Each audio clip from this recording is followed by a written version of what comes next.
Ketika antum sedang disakiti orang lain, maka Anda memiliki 3 pilihan cara untuk membalasnya. Ketika Anda disakiti, sakit itu kayak ngenes banget. Dan mohon maaf ya, kadang-kadang kan kita kalau ada orang curhat itu kita sekedar memahami curhatannya dari tulisan. Dalam keadaan boleh jadi perasaan yang dia tumpahkan di dalam curhatannya itu melampaui sakitnya dari sekedar apa yang dia tulis. Maka kadang-kadang kita juga perlu memahami sih ya yang semacam itu. Nah maka begini, ketika Anda merasa tersakiti, maka Anda ada 3 cara pilihan untuk membalas. Dan semuanya boleh, dan Anda tidak berdosa, serta bukan aib. Faham ya? Boleh, tidak dosa, dan bukan aib. Artinya memang syariat memberi Anda pilihan itu.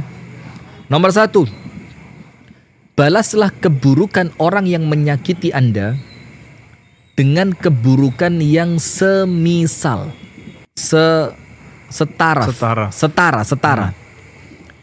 Jadi misalkan Anda dipukul pipi, balas pukul pipinya. Anda diribah, balas dia ribah.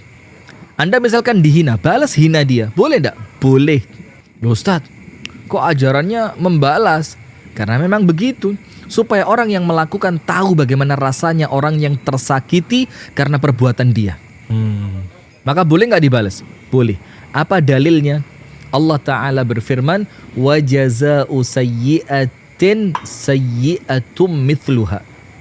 Allah firmankan di dalam Al-Quran, dan balasan suatu keburukan adalah keburukan yang serupa.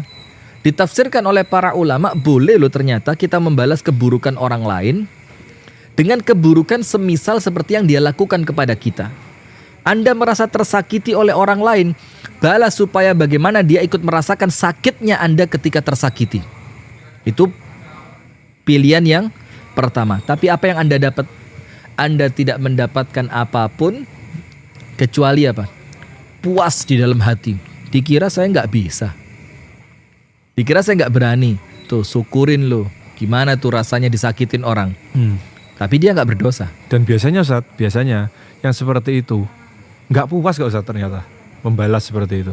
Nggak bisa.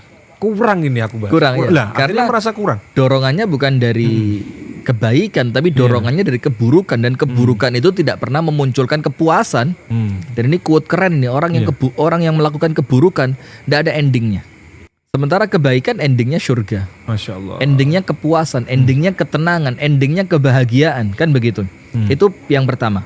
Silakan dibalas, tapi Anda nggak dapat apapun kecuali sekedar mungkin ya perasaan bisa membalas. Bisa saja. Membalas gitu aja ya. Bisa balas.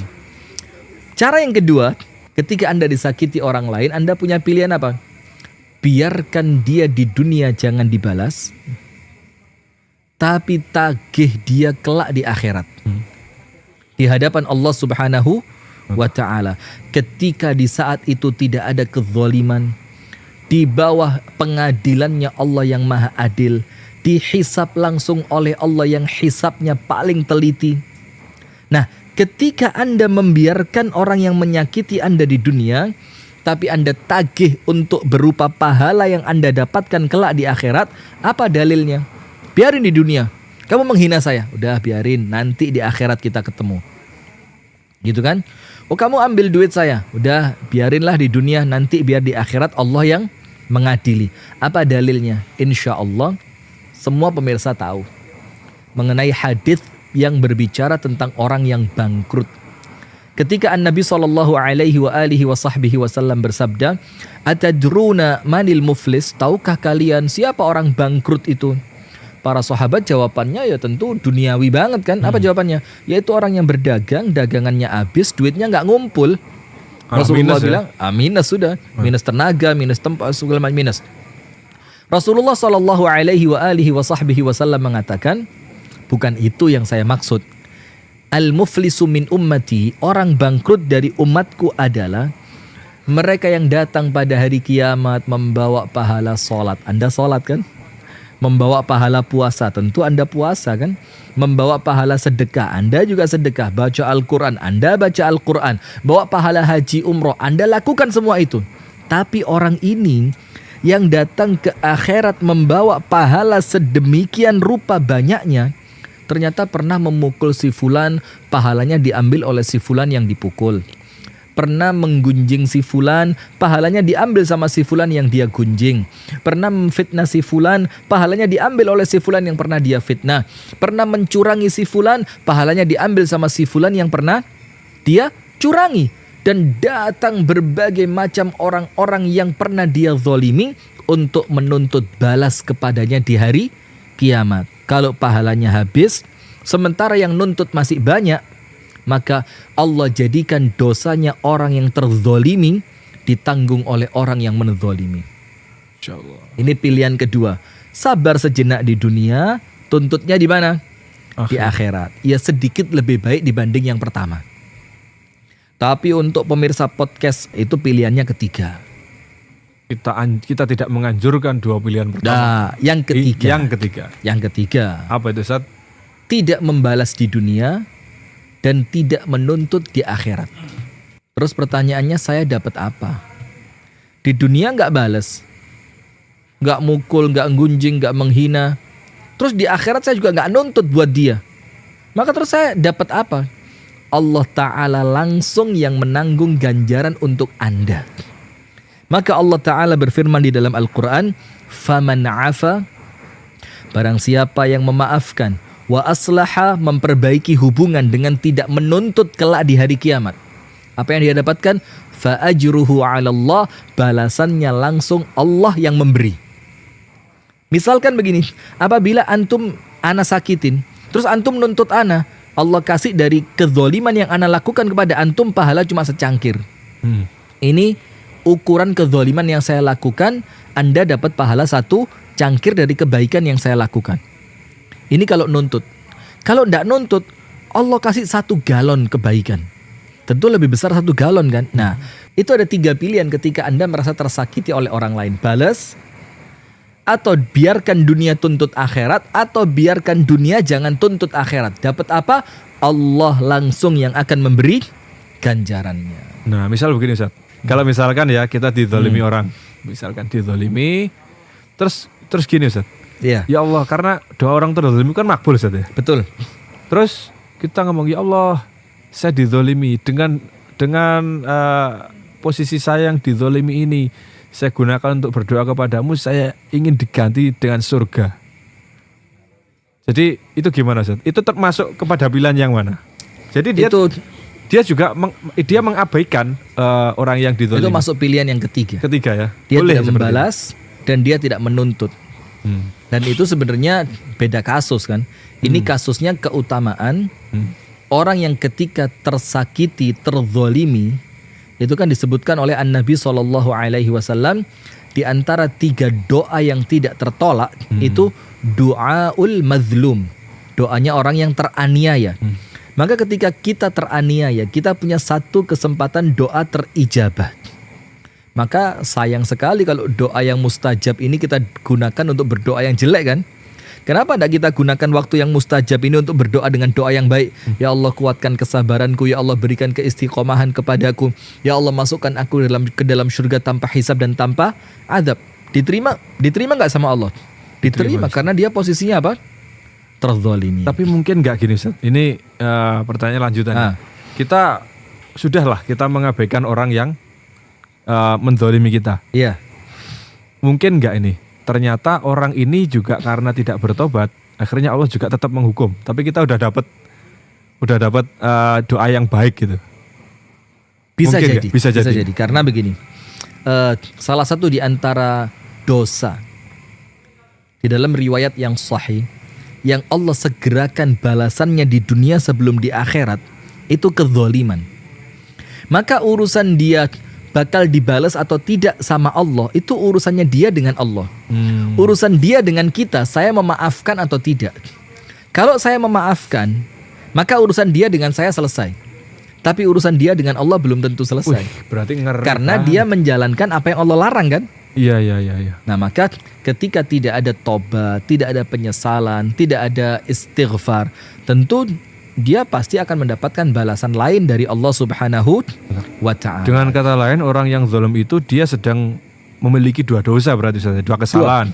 Betul. kepada manusia dan kepada Allah. Betul, Berarti memang harus begitu. tuntas semuanya ini. Harus tuntas. Tapi ketika berkaitan dengan manusia, yang didahulukan minta maaf ke manusianya. Nah, sekarang kita masuk Ya. ke sikap. Sikap. Sekarang begini pemirsa. Ini justru inti dari pengajian kita di malam hari ini ya. Biar kemudian senyum ini tetap merekah di bibir saya. Ini kan kiasan ya, artinya bagaimana kita ridho, kita tetap husnudzon, kita tetap optimis, tetap semangat, walaupun kemudian kita dalam keadaan terluka. Yang pertama, ini poin yang keren-keren sekali saya rasa. Nomor 1, yakini bahwa orang yang tersakiti orang lain, tersakiti oleh orang lain, pada hakikatnya dia sedang diuji oleh Allah lewat orang tersebut. Siapapun orang itu. Siapapun. Maka misalkan saya disakiti oleh tetangga saya, maka memang sengaja Allah kirimkan dia sebagai ujian buat saya kan. Saya sedang terkena musibah.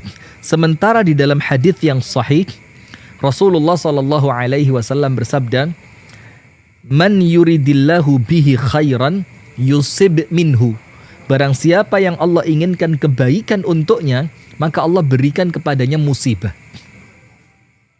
Itu poin pertama. Berarti ketika kita tersakiti, kita kena musibah, ini Allah sedang menginginkan kita baik. Sementara keinginan itu ketika Allah yang menginginkan, pasti terjadi apa enggak? Pasti terjadi. Pasti. Idza arada syai'an ayyaqula lahu kun fayakun. Tidak ada yang mustahil bagi Allah.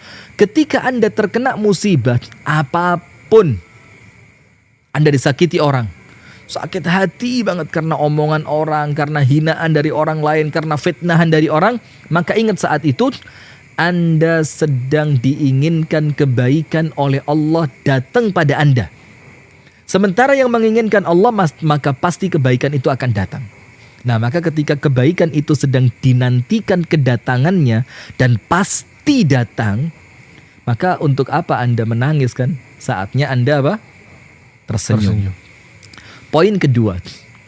Suatu hari Abu Bakar As-Siddiq radhiyallahu taala anhu wa ardahu itu duduk bersama An-Nabi sallallahu alaihi wasallam. Ketika Rasulullah sedang duduk bersama Abu Bakar, maka datang seorang laki-laki mencaci maki Abu Bakar. Abis kamu ini, abis.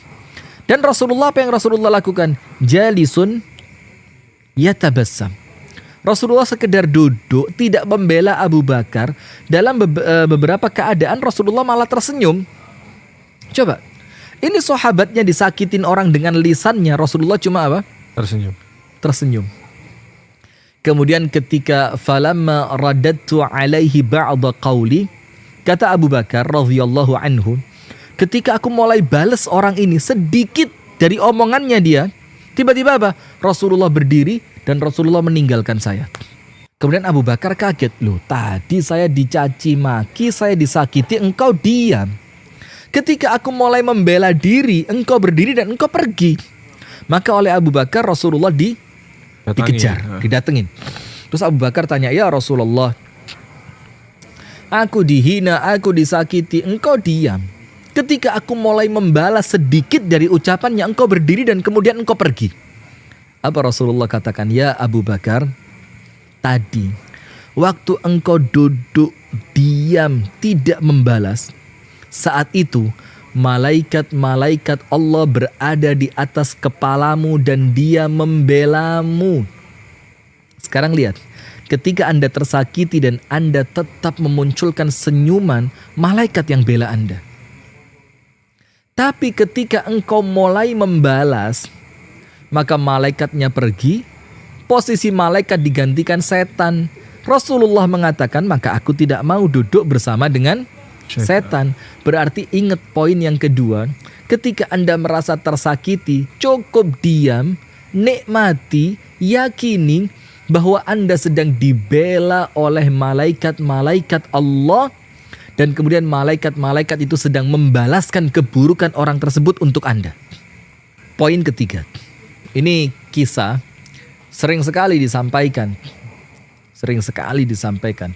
tapi kemudian kita perlu terus mengulangnya untuk pengingat buat diri kami pribadi, buat pemirsa sekalian, dan insya Allah buat siapapun yang mendengarkan tayangan ini.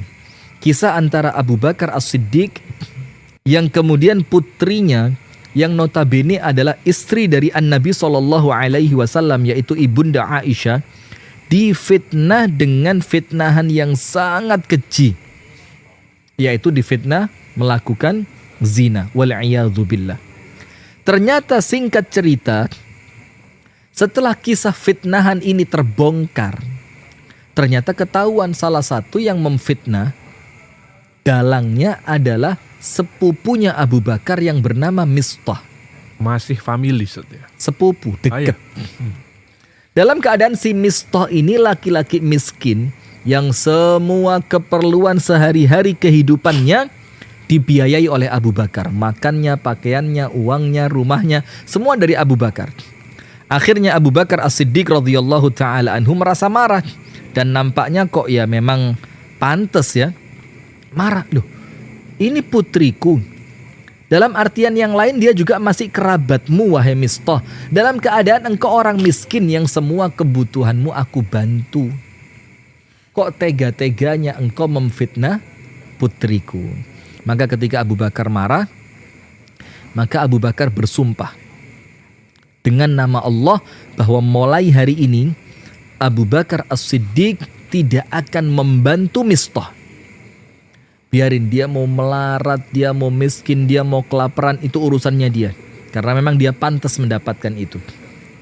Tak lama setelah sumpah Abu Bakar untuk tidak akan kembali membantu Mistah, Allah turunkan ayat Al-Quran pada surah An-Nur ayat yang ke-22.